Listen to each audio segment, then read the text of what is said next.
Comenzamos la Semana Santa.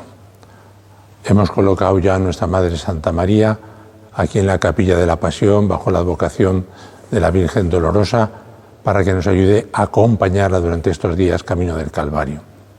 La Iglesia, en la lectura primera del Domingo de Ramos, recoge aquellas palabras de Isaías: el Señor Dios me abrió el oído, yo no me resistí ni me eché atrás.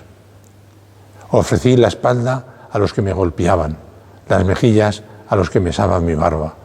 No escondí el rostro ante ultrajes y salivazos. Una profecía clara de lo que iba a pasar al Señor. Pero tú y yo, que queremos acompañar al Señor, hemos de procurar también escuchar la voz de Dios y no resistirnos a los planes divinos ni echarlo para atrás, sino adelante.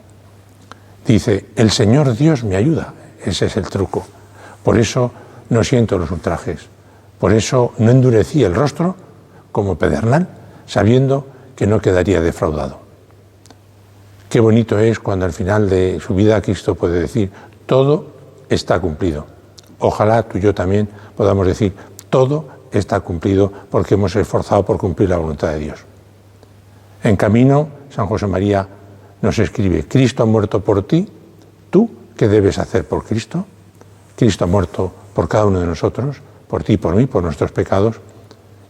¿Qué debemos hacer cada uno por Cristo?